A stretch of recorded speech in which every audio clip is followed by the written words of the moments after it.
My dear student, मैं सुनील कुमार आप सभी को अनन्या क्लास में स्वागत करता हूँ।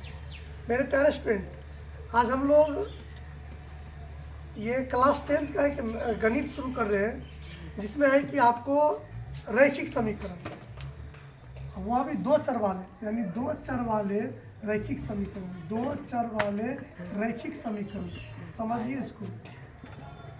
समीकरण का मतलब सब जानते हैं। समीकरण का मतलब होता है कि इक्वल, बराबर, यानी उसको बोलते हैं बैलेंस। बैलेंस मतलब होता है तराजू, यानी जिसका दोनों ओर बराबर हो। यानी समीकरण का मतलब है कि दोनों ओर क्या होना चाहिए, बराबर होना चाहिए। यानी जैसे बराबर देंगे उसका मतलब वो समीकरण हो गया। ठीक है। उसके बाद हम चलते हैं दो चर वाले। आप जानते हैं चर, दो चर मतलब जैसे कि ABCD जितना वो सब हो गया चर राशि। अचर इसका मान बदलता नहीं है, इसका मान बदल जाएगा। ये चर हो गया। ये कितने चर वाले थे, दो चर वाले। और वह भी कौन समीकरण, रैखिक समीकरण, जो एक रेखा में जिसमें कोई पावर नहीं हो। अगर पावर 2 है तो द्विघात, पावर 3 है तो त्रिघात, पावर 4 चतुर्थ घात। अगर कोई पावर नहीं है तो रैखिक होता है। यहाँ तक कोई दिक्कत नहीं है आपको। चलिए इसी का समीकरण को लेकर हम लोग आज एक भिन्न वाला सवाल उसको बता रहे हैं। इसलिए आप लोग से रिक्वेस्ट है कि जितने भी स्टूडेंट अगर चैनल पर नए हैं, लाइक सब्सक्राइब करते रहें।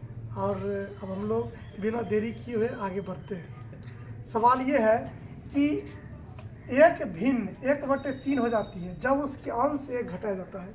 यानी ये भिन्न है कि भिन्न मतलब जानते हैं कि अंश बटा हर होता है। भिन्न का मतलब क्या जानते हैं, भिन्न का मतलब होता है अंश बटा हर। अंश बटा, कहता है कि एक भिन्न 1/3 हो जाती है जब उसके अंश से एक घटाया जाता है, और वह 1/4 हो जाती है जब उसके हर में 8 जोड़ दिया जाता है। तो वह भिन्न निकालना है। देखिए भिन्न निकालने के लिए हमको निकालना क्या, भिन्न निकालना है। लेकिन भिन्न निकालने के लिए हमको अंश और हर चाहिए, तो हम पहले मान लेंगे, क्योंकि दो चर वाला है तो दो चर मान लेंगे। हम लिखते हैं सब सॉल्यूशन, मतलब होता है हल। हल लिखते हैं, हम मान लेते हैं। माना कि अंश बराबर x, हमने अंश क्या मान लिया, x मान लिया, और हर को हमने y मान लिया। तो हम जानते हैं कि भिन्न बराबर जो होता है वह अंश बटा हर होता है। अंश बटा हर, अंश मतलब x, हर मतलब y। हमने माना कि अंश को x मान लिया, हर को y मान लिया। जब अंश x और हर y हो गया तो भिन्न हो गया x बटे y, यानी अंश बटा हर। ठीक है। अब सवाल देखिए, यहाँ पर लिखते हैं प्रश्न से। प्रश्न में कह रहा है कि भिन्न 1/3 हो जाती है जब उसके अंश में एक घटा देते हैं। तो मेरा भिन्न है x बटे वाई, कोई दिक्कत, x बटे वाई है। यह हो जाता है कितना, 1/3।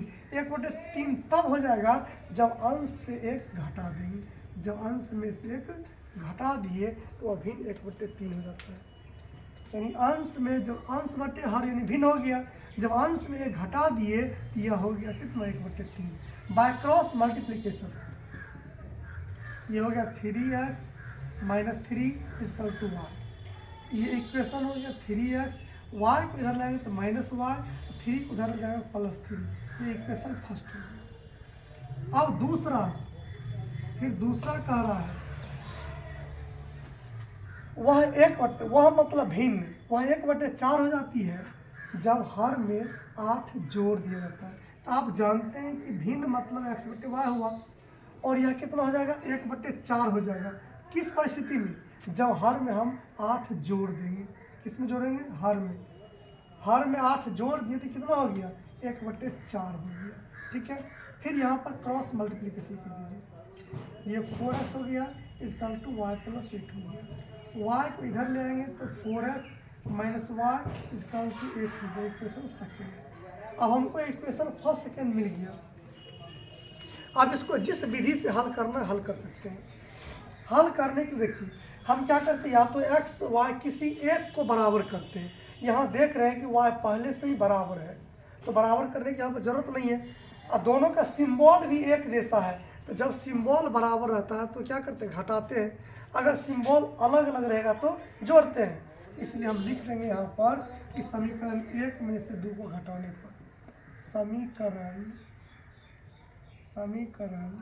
1 - 2 से यानी समीकरण 1 है आपको 3x minus y equal to 3, 2 है 4x minus y equal to 8। घटाने में नीचे वाला का चिन्ह बदल जाता है, यहाँ प्लस है तो माइनस हो गया, माइनस है तो प्लस, प्लस है तो माइनस, ये कट गया। अब ये +3 माइनस 4 घट के हो गया -x, ये +3 माइनस 8 घट के हो गया -5, माइनस माइनस भी कट गया, x का वैल्यू निकला 5। ठीक है,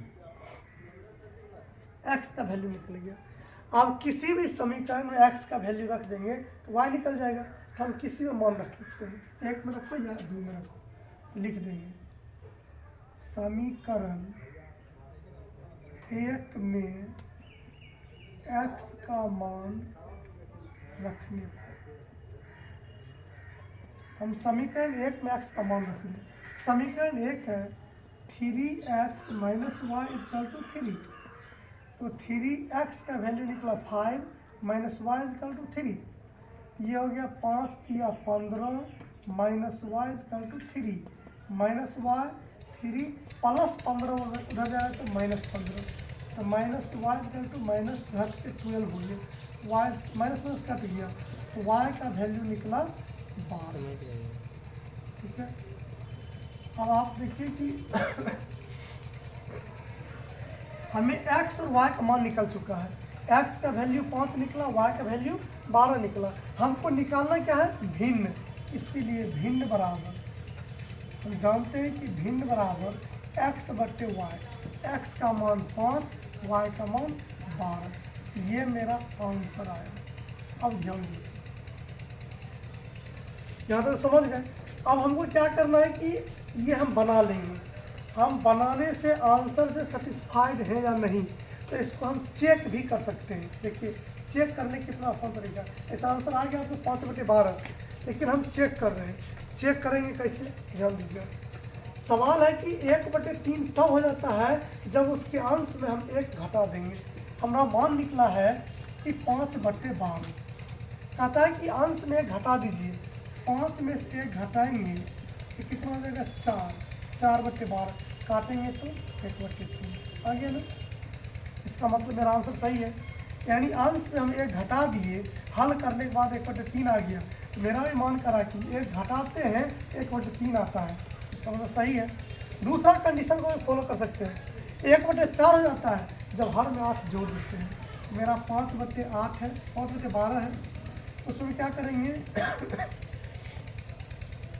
8 जोड़ दिए तो 5/12 8 20, काटेंगे तो 5 चौका 20, यानी 1/4, क्या 1/4 आया कि नहीं।